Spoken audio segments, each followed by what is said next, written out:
ভাবে জানা দরকার এবং এই দেহে প্রাণ থাকতে থাকতে গুরু বৈষ্ণবের সেবা করা দরকার, ধামের সেবা করা দরকার, হরিনাম করা দরকার।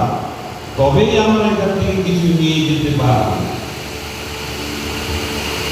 এই মনুষ্য জন্ম লাভ করে কোটি কোটি টাকা কামানোটাই মুক্তি নয়।